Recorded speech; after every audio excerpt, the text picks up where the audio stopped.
رمضان الذي أنزل فيه القرآن هدى للناس وبينات من الهدى والفرقان أشهد أن لا إله إلا الله وأشهد أن محمدا رسول الله أيها المسلمون قادرون رحمكم الله أوصيكم ونفسي بتقوى الله تتقون إن الله وملائكته يصلون على النبي يا أيها الذين آمنوا صلوا عليه وسلموا تسليما اللهم صل على سيدنا محمد وعلى آله وأصحابه أجمعين أما بعد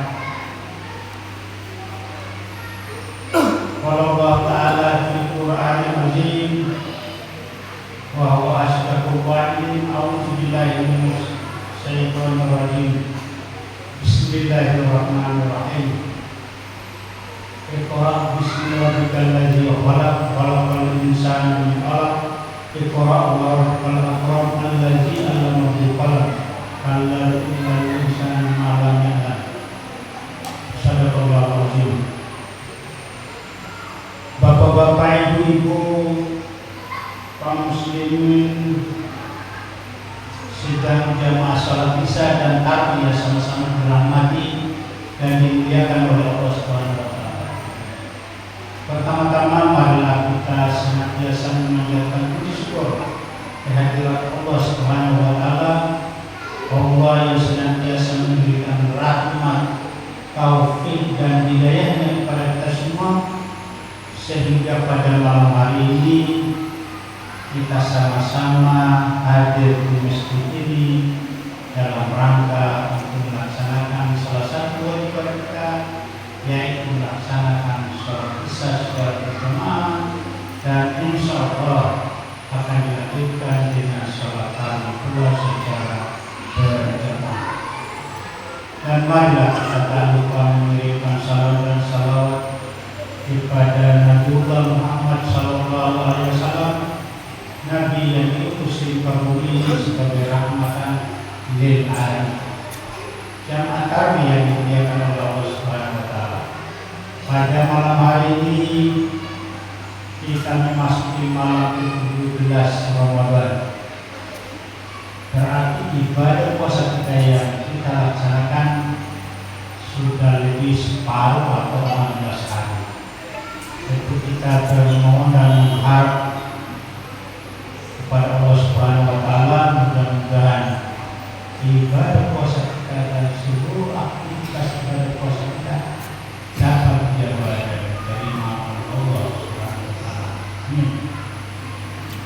Selanjutnya pada malam hari ini kita memasuki malam ke-17 atau biasa dikatakan malam peringatan nuzul Quran. Jadi sekalipun tidak ada peringatan, tapi kita paling tidak menyentuh hati kita supaya kita ini betul-betul kita menyimak tersentuh hati kita bahwa memang betul-betul turunnya Al-Quran itu adalah pada tanggal 17 Ramadan. Pertanyaannya, betulkah malam ini malam 17 atau bukan kemarin atau nanti pas habis semalam? Pertanyaan. Oleh karena itu para ulama itu semua malam menanti. Ya, artinya katakanlah mulai malam ini besok kita lakukan sampai akhir Ramadan, atau dikatakan sampai datangnya Lailatul Qadar, karena Lailatul Qadar itu tanggal 21 dan seterusnya. Nah sekarang ini kan tanggal 16, tidak lama, 4 hari selisihnya. Jadi oleh karena itu Lailatul Qadar itu ada hubungannya dengan malam nuzul Quran. Jemaah yang dimuliakan oleh Allah Subhanahu wa taala. Dan sebagaimana tadi yang saya bacakan, ya, bahwa peringatan nuzul Quran itu adalah bagi orang yang gemar, katakanlah orang-orang kampung, semangat. Saya dulu waktu masih muda-muda semangat, sebenarnya dia besar, tapi dulu itu ya saya katakan teman-teman saya dari alumni Bogor dan Jawa, istilahnya semaan Al-Quran, semalam itu sampai besoknya lagi sampai malamnya itu berganti-gantian untuk hafalan Al-Quran. Itu namanya gemar Al-Quran. Kenapa? Karena Al-Quran itu banyak keistimewaannya yang dapat menemani kita di dalam kehidupan ini, termasuk kita bisa tenang dengan membaca Al-Quran, kita tenang, banyak persoalan baca Al-Quran kita kembali tenang dan lain.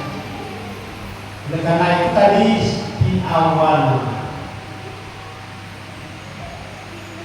mukadimah ceramah saya tadi dikatakan bahwa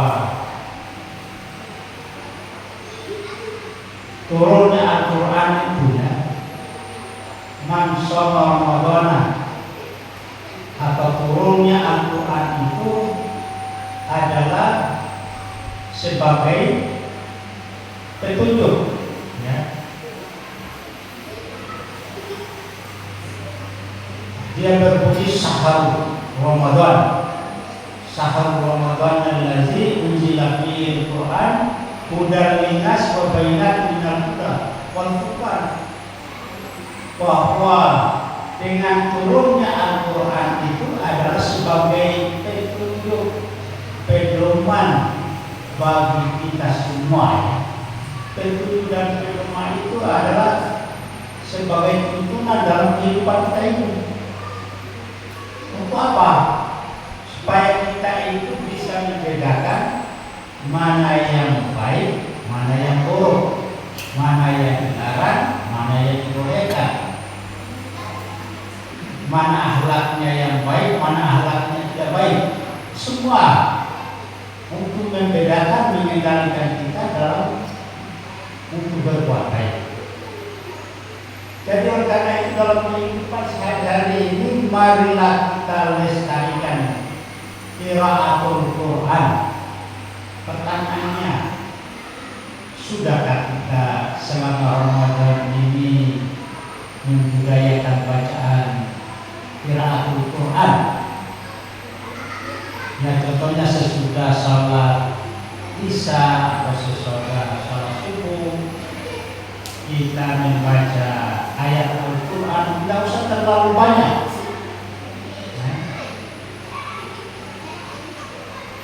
Ya, lima halaman lah, atau 3 halaman, atau 1 halaman. Yang penting kita rutin,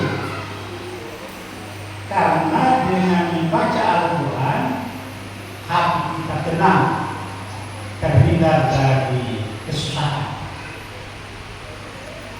dan semua kemudahan akan datang dari Allah Subhanahu wa Ta'ala. Jadi oleh karena itu kepada kita semua, marilah kita budayakan bacaan ayat-ayat al-suci Al-Quran. Kalau ibu masih ada anaknya, ya tolong kita ajarkan anak kita masih kecil, karena kalau sudah besar, sudah bisa jalan sendiri, ya sendiri, tidak perlu diajarkan, dia jalan sendiri, marah ya kalau ini. Anak-anak itu ada waktunya diajarkan. Kalau dia sudah pintar, ya dia akan sendiri, jalan sendiri. Kalau sudah begini, siapa yang senang? Orang tua tinggal mengarahkan. Oh, ini anak, kalau begini baik, kalau ini tidak baik. Bagaimana kalau akhlak kita ini baik? Kalau semua itu mencontohkan akhlak yang baik, ya tentu anak-anak diajarkan untuk berbuat baik kepada yang lebih tua dan sayang kepada yang lebih muda. Tapi ada istilah sekarang ya lain lagi. Kalau kita dulu masih karakter belajar itu, kalau ustazah kita itu kita salaman cium tangannya. Kenapa kita cium tangannya? Karena dia orang yang dipandang, dan itu maksudnya supaya ilmunya juga tidak sampai. Tapi sekarang terbalik ya. Kalau dicium dikira lain pikirannya, padahal bukan itu. Jadi oleh karena itu kepada kita semua ya, kalau melihat seseorang supaya kita itu lebih dekat, kita selalu ada niat. Innamal a'malu binniyat wa innamal likulli imri'in ma nawa. Bahwasanya setiap sesuatu yang kita lakukan itu harus berniat dengan baik. Ya kalau niatnya baik maka akan mendapatkan juga suatu kebaikan. Tapi kalau niatnya tidak baik, itu juga mendapatkan sesuatu yang tidak baik. Oleh karena itu dalam ayat yang saya bacakan tadi, Iqra bismi rabbikal ladzi khalaq, khalaqal insana min 'alaq, Iqra alladzi 'allama bil qalam, 'allamal insana ma lam ya'lam, kalla innal insana la yatgha. Ini Iqra, baca. Pada waktu itu turunnya ayat ini Rasulullah masih ada dalam Gua Hira. Gua Hira itu sempit, sehingga dia tidak bisa berbuat apa-apa. 3 kali disebut, sehingga kita terjemahkan di sini adalah Iqra, baca.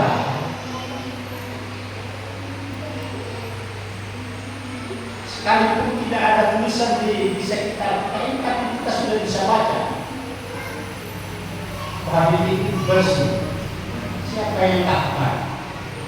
Manusia. Siapa yang bukan manusia? Allah. Allah itu selalu memberi petunjuk hidayah untuk kita semua. Jadi oleh karena itu kepada kita semua, marilah kita budayakan bacaan Al-Quran. Minimal sekalipun tidak terlalu banyak, tapi sering, tapi tiap hari. Ya contohnya, kita setelah kembali ini kan tidak sempat mengaji di sini. Maka pulang nanti ya mengaji dulu kalau punya waktu. Kalau tidak ada waktu nanti pulang sembahyang subuh dan seterusnya. Kalau ini dibiasakan, insya Allah inilah yang dicintai oleh Rasulullah SAW. Suatu ketika Umar bin Khattab marah pada Rasulullah. Kenapa dia marah? Karena Rasulullah itu mengajari adiknya Umar bin Khattab mengaji.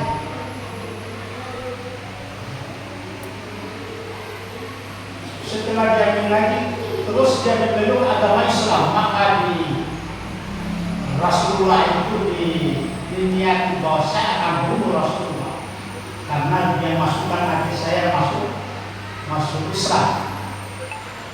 Untuk dia cari adiknya ini,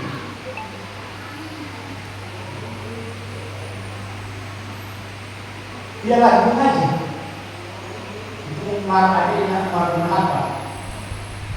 Lalu dia mengambil juga Al-Quran, lalu dia baca Al-Quran itu getar hatinya. Begitu ampuhnya itu membaca Al-Quran. Dan ternyata membaca Al-Quran itu adalah sebagai obat ya, untuk menenangkan hati kita. Ya, kalau ada masalah-masalah, kita kembalikan kepada Al-Quran, kita membaca dengan khusyuk dan benar. Baru kita membaca. Setelah kita membaca, kita renungkan apa yang makna dari yang kita baca itu. Ya seperti Pak Imam, dia baca ayat-ayat tertentu sesuai kesenangannya, tapi ayat itu jangan cuma dinikmati sendiri, secara disenangi dua jemaah.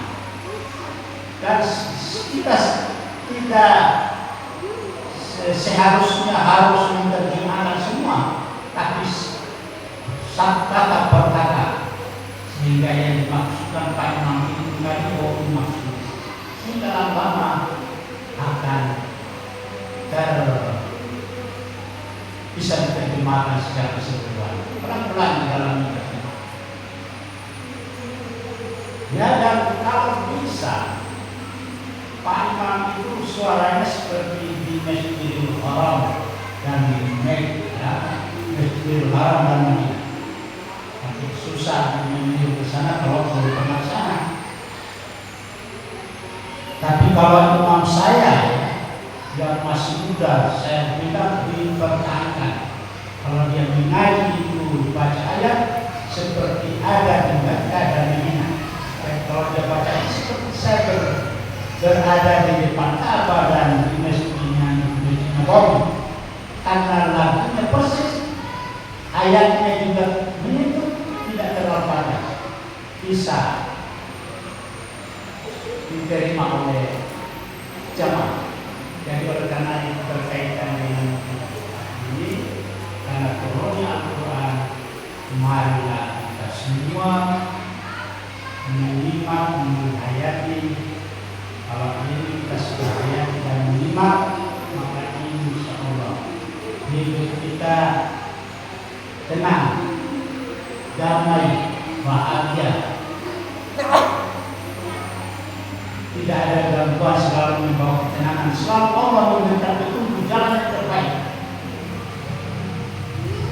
Sepertinya ada sesuatu terkontaminasi dengan bacaan-bacaan kita. Jadi karena itu ya mohon maaf Pak Imam, sudah bagus cara yang mungkin. Cuma kalau sembahyang sebelum menjadi imam, dan kita tiru bagaimana Rasulullah SAW harus kerjasama dengan muazin. Muazin itu tidak semaunya azan wafat, harus kerjasama dengan Nabi atau imam. Jadi kalau imamnya itu keluar, katakanlah lagi, biar dia dulu ibu-ibu di belakang itu ada yang tua yang sudah pensiun, tidak bisa terlalu lama dan boleh sembahyang. Dia juga bapak-bapak, ada juga bapak-bapak sekalipun banyak anak, tetapi bapak-bapaknya itu tidak bisa terlalu lama. Kalau terlalu lama bapak-bapaknya atau ibu-ibunya bacaannya imam itu, kalau mau buang air kecil apalagi hujan dulu, tidak bisa tahan, tidak bisa tahan. Karena ini sudah punya kafe. Kami kemarin belum ada kafe. Bagaimana kalau anak-anak imamnya terlalu panjang, anak-anak gemetar di tahan pintunya atau begitu. Untuk kalau pakai tempres kalau tidak bisa bocor ke bawah. Karena saya selama sampai saat ini sudah 2 orang yang kencing, ini mesti besar. Yang kencing di dekat saya sudah 2 orang, itu dia besar. Tapi waktu itu belum ada ini dia kelihatan kencingnya jatuh di bawah. Tapi kalau tidak, orang tidak tahu dikira air di gelas itu, padahal kencing akhirnya tersebar semua najis. Akhirnya kita sholat tidak khusyuk karena sudah berubah hingga kencing. Jemaah yang dimuliakan oleh Allah Subhanahu wa Ta'ala, karena waktu sangat terbatas, sebagai kesimpulan daripada dalam memperkenalkan nuzulul Quran, marilah Al-Quran itu kita jadikan petunjuk, pedoman di dalam kehidupan kita. Setiap ada masalah, marilah kita buka Al-Quran, menenangkan hati kita. Dengan hati kita tenang, maka insya Allah semua aspek yang kita niatkan akan Allah yang kami mohon maafkan. Wassalamualaikum